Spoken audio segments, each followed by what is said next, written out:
Well, I've decided every conference should start with Michael Porter and end with Jeremy Hyman's. So I know we're running a little bit behind schedule. I just have a few quick announcements and thoughts, and actually a bit of a surprise. First, in terms of announcements, I want to start off by thanking the Shared Value Initiative team that made these 2 days happen. Justin Backley, who's led the charge on this, Chad Bollock, Megan Ennis, Mary Light, Ellen Martin, Katie Zatorsky, and absolutely Stacy Neal, who is the invisible force behind the scenes that has made all of this run so beautifully. So please join me in thanking them.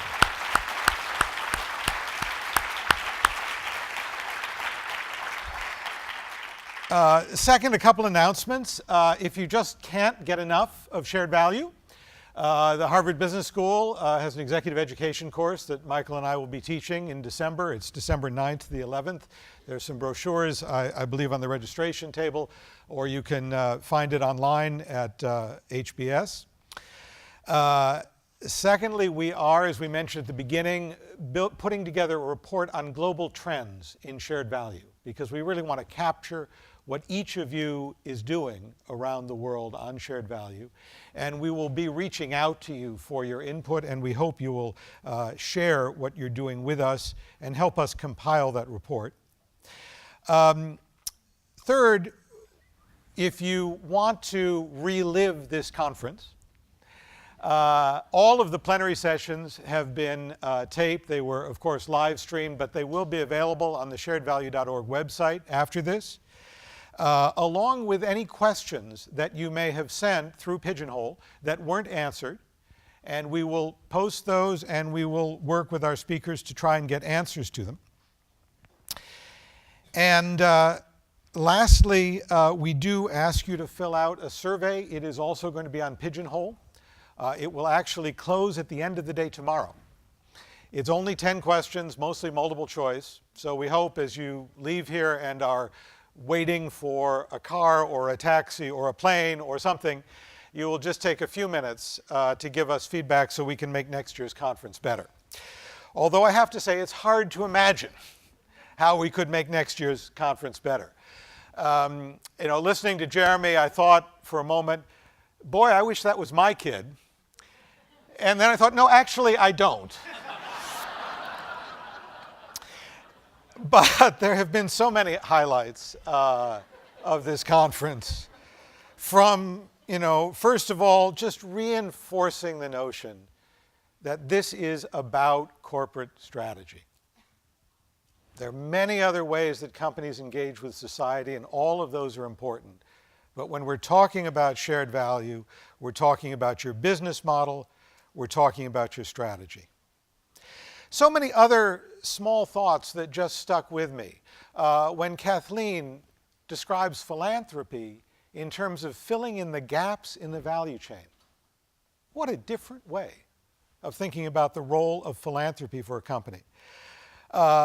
When I stopped in one of the breakout groups on measurement, and Gary Cohen from BD was describing an idea to be able to measure the health impact of companies and create health credits like carbon credits that might actually be traded on a secondary market. What a fascinating idea. When Will from TechnoServe talked about the original idea of TechnoServe as business solutions to poverty, and I thought to myself, what the hell else other kind of solutions did we think there were to poverty? If you can't give people jobs, if you can't give people income, you have poverty. When we talked throughout yesterday and today about the fact that this change is embedded in systems, each of us in our organizations needs to do some things differently, has opportunities about shared value. But it will really only work if we begin to work with other companies, with NGOs, on government policy, if we really begin to rethink the entire system that has locked us into the model, the very costly and destructive and unfortunate model, in many ways, that we have been living with for decades. And so I found the breakout groups in particular so energizing, so engaging, so creative, both focusing on the urgent social issues and on the critical challenges of actually implementing shared value, that the conference organizers don't know this. But I've decided, even though the conference is supposed to end, we should do one more breakout group. Now, this is a very customized breakout group that I have in mind.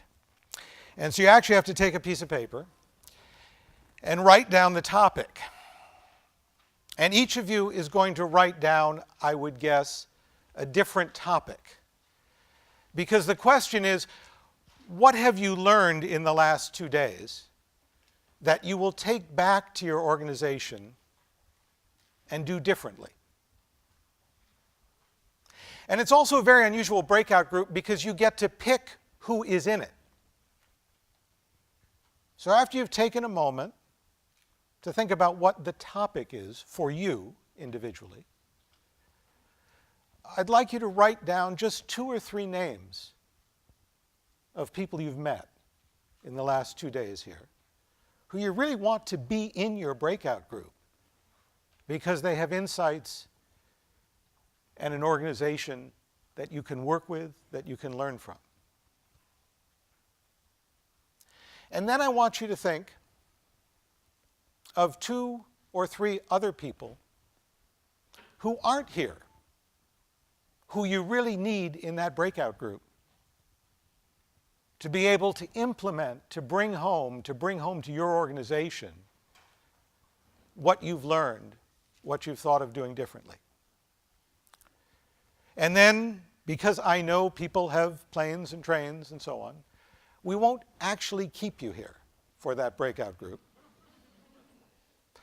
But you have an assignment. And the assignment is, I want you to go home and in the next week convene that breakout group.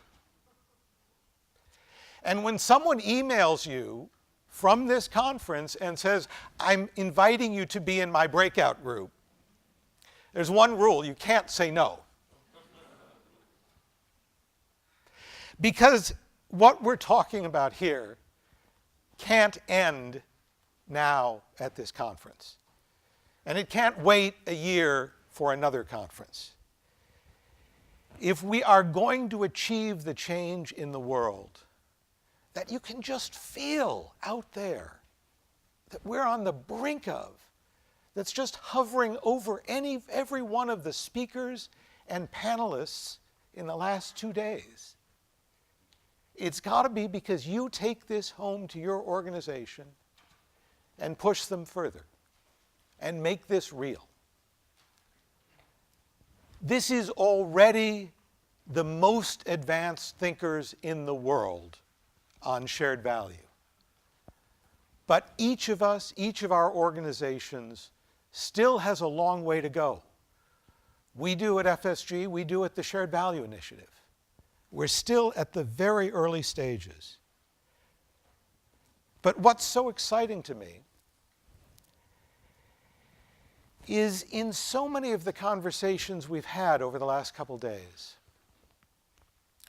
there's been talk of unlocking new value in the value chain, of creating simple things that didn't exist before, like a pension fund for coffee farmers, of finding that there is a great deal of money to be made if we can fix some of these problems that are costing our society so much money, that are trapping so many people in poverty, preventing them from contributing to the global economy as they would like to.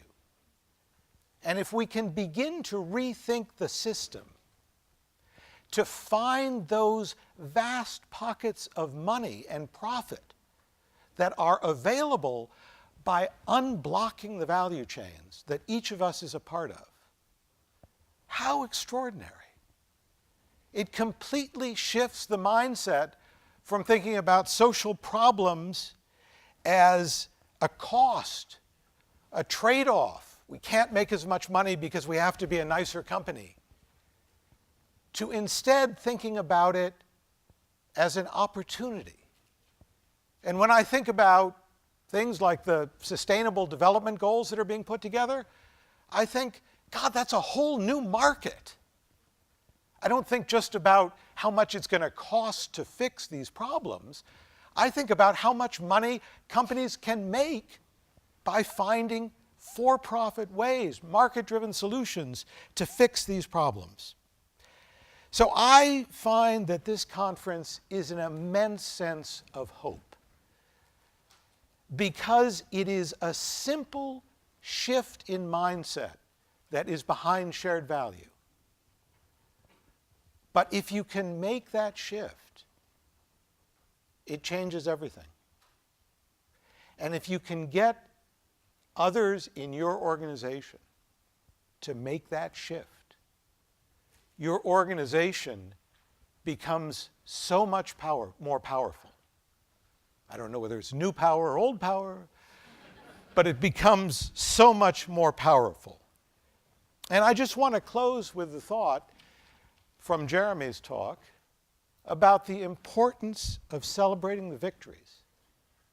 Every one of you here is here because you are already doing things and working toward opportunities to create shared value. People are better off in the world because of the things you've done. And I think it's important that we end by thinking about celebrating those victories. So thank you very much for being with us this 2 days. We look forward to continuing to engage with you over the coming year. Thank you.